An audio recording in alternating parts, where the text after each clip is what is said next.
sounds great, Mrs. Johnson. Definitely a good place for us to start preparing our students. Rashida! Glad you were able to make it at the last minute. When Superintendent Levine calls in today, would you mind speaking to the new racial equity commitment we have in place for the school? And be sure to mention the partnerships we now have with the Black Lives Matter movement. We got to show them that we are a woke institution of learning. Yes, absolutely. I am so inspired to do more here at Fairville. So terrible about what's happening in the world. I swear if this recent account of police brutality didn't occur, we may have never known how disgusting these pigs treated people. R.I.P. to Floyd. Floyd? Who the hell is Floyd? Yes, I mean, it is such a shame what happened to Floyd Mayweather, right? The way Whoa. Floyd Mayweather was shot? Like Floyd Mayweather, the champ, from the guy from the money team? Oh, wait.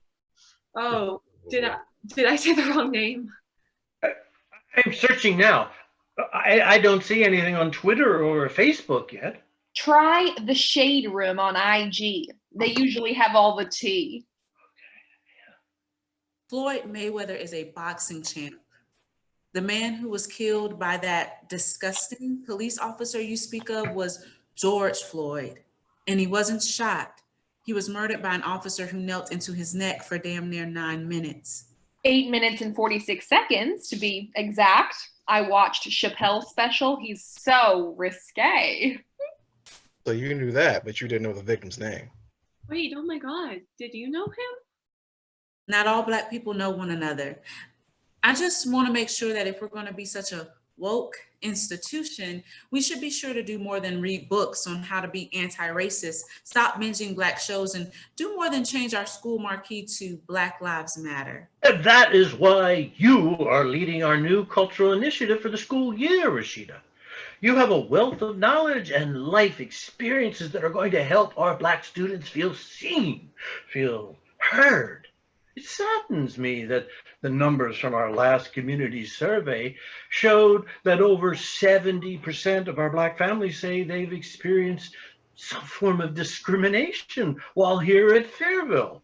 Now, I know my experiences don't supersede theirs, but it does remind me of a time when I visited my family down south and they called me and my younger brother a Yankee.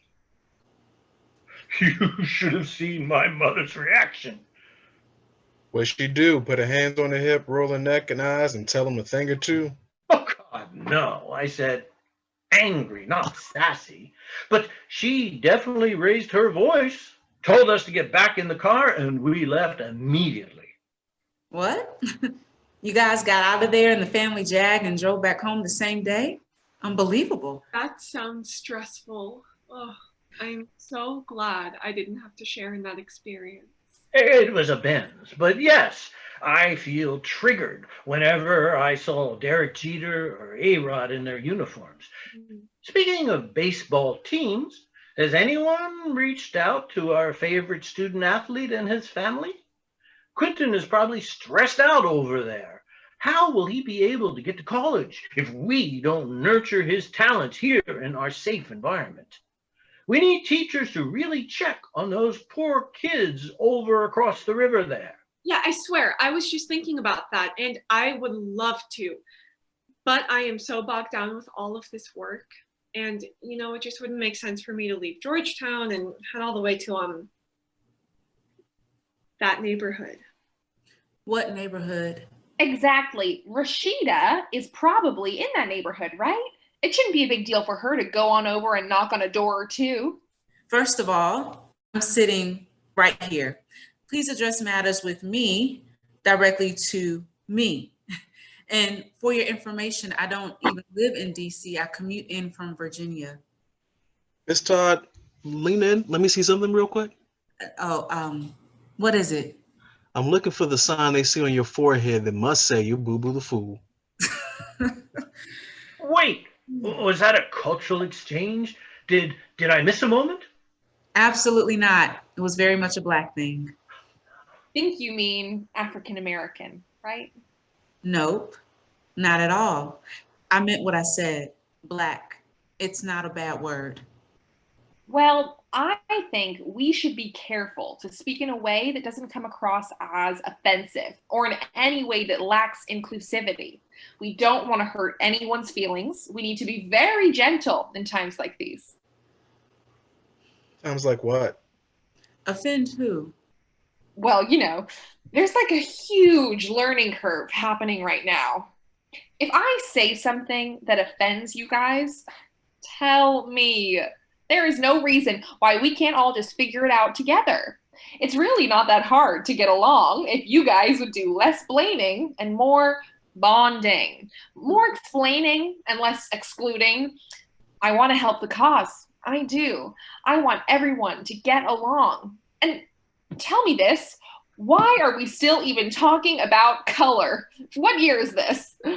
Well, it's 2020, the year from hell, and it's not too different from the previous years that I've been here. Wait, why don't we change the marquee from Black Lives Matter to No.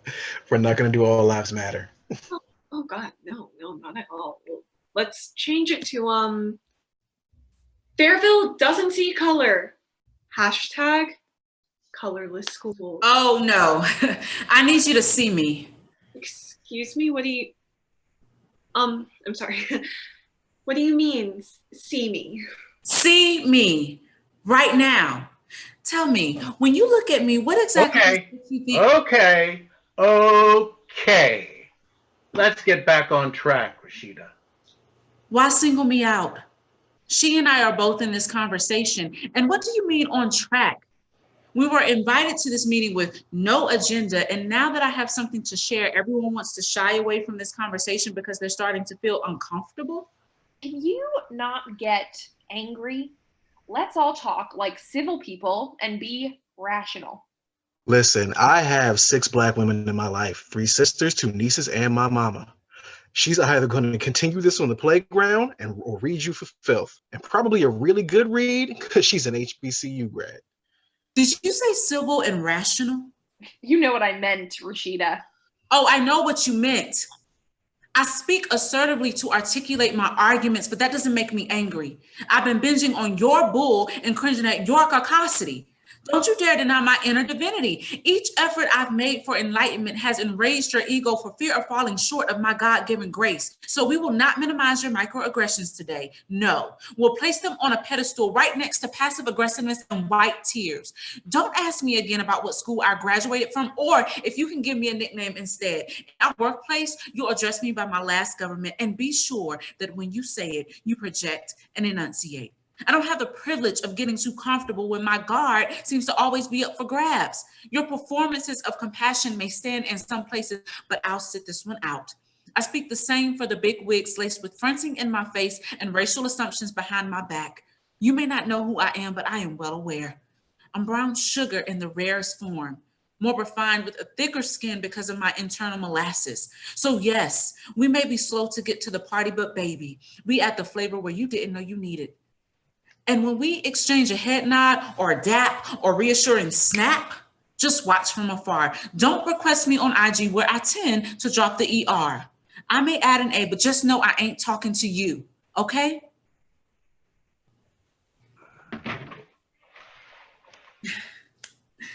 Good afternoon, Mr. Levine. Glad that you were able to check in today with us. We have so many updates to share.